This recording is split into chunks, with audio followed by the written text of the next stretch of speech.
Tudo bem, pessoal? Nesse vídeo eu vou mostrar para vocês como que nós fazemos para operar com intervalos. Mas, professor, como assim operar com intervalos? Nós não vimos as operações entre conjuntos? E eu não falei que o intervalo era um conjunto? Então a gente consegue fazer união de intervalo, interseção de intervalo, diferença de intervalo. Então preciso recordar de como que era a operação e prestar atenção de como eu vou construir esse esqueminha, tá? Então eu tenho aqui três intervalos. Ó. O primeiro intervalo vai ser o intervalo A. X pertence aos reais, tá o quê? X é maior ou igual que 1, menos 1 e menor que 3. O B. X pertence aos reais, tá o quê? X é maior que 1. E o C vai ser do menos infinito até o 2 fechado. Percebe que a própria notação está diferente. Tenho dois aqui com notação de criança e um com notação de adulto.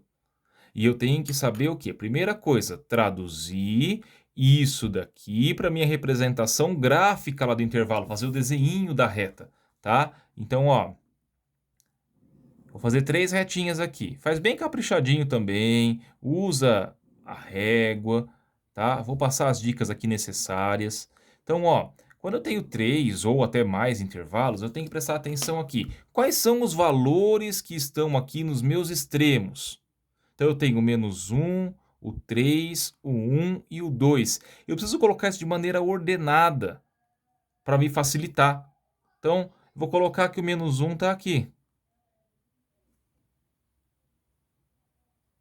Ok? E vou colocar que o 3 está aqui. Então, nessa primeira aqui eu vou desenhar o intervalo A. Então, qual que é o intervalo A? Do menos 1 até o 3. Então, do menos 1 até o 3 está tudo ali. O 3 está? Não, porque aqui não é um sinal de maior igual, menor igual. Então, bolinha aberta. E o menos 1 está? Sim, porque o x é maior ou igual. Então, bolinha fechada. Então, esse daqui é a representação do A. Para eu fazer no mesmo esquema, o B, eu tenho que localizar o 1. Gente, o 1 não está entre menos 1 e 3, então eu localizo ele num valor aqui entre menos 1 e 3. Se eu colocar o 1 aqui, não vai me ajudar, vai me confundir. Então eu tenho que colocar o 1 em um valor aqui entre 1 e 3. Escolhe qualquer um, não precisa se preocupar muito com simetria. Só se preocupe com o que é maior e o que é menor. Então, vim aqui, localizei o 1, tá? Eu quero valores maiores que 1. E a bolinha do 1 é aberta, porque aqui eu tenho um valor que é x maior que 1, não é maior ou igual, então fica aberto. E o C? O C, eu quero de menos infinito até o 2 fechado, então eu vou localizar o 2. Onde eu vou colocar o 2? Posso colocar o 2 aqui? Não fica bom. Poder você pode, mas não fica bom. Por quê? Se eu quero operar com eles e eu tiver alguma relação entre o A e o C, se eu colocar o 2 para cá, vai me confundir. Eu tenho que colocar o 2 em um valor que esteja aqui entre 1 e 3, tá? Vem aqui, localizo o 2. Eu quero valores menores que 2.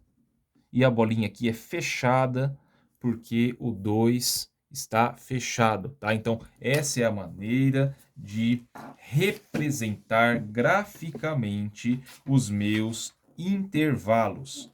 Bom, agora eu quero fazer operações. Então, nesse começo, se for para você ficar confuso, repita sempre esse processo para cada operação que tiver que fazer.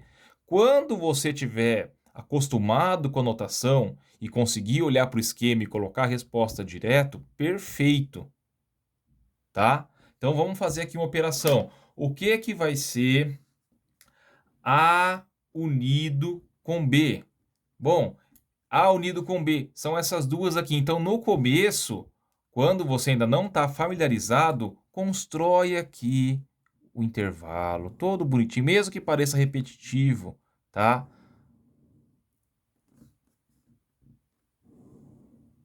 Tá? Então, aqui, ó, vai ser meu intervalo A, aqui vai ser o meu intervalo B.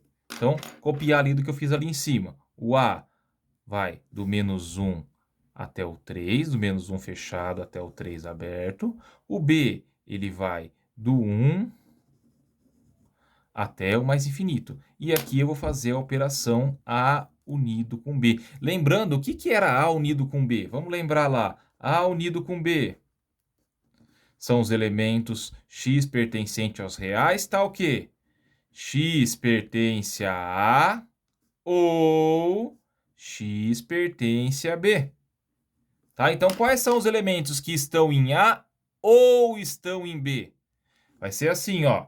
Eu vou olhar aqui. Qual que é o menor elemento que eu tenho aqui na união?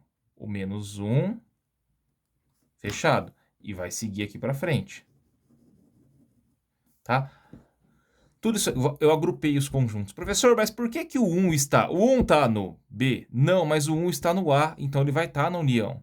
O 3 está no A? Não, mas o 3 está no B? Sim, então ele vai estar na união. Então a união entre A e B vai dar esse intervalo aqui. E se eu quiser escrever esse intervalo aqui na notação de adulto, o que vai ser? Ó, fechado em menos 1 até o mais infinito aberto. Tá? Faça você. Como que fica assim, ó? X pertence aos reais, tá o quê? O que vai dar essa união? Próximo exemplo, interseção. Vamos fazer aqui B interseção C. B interseção C.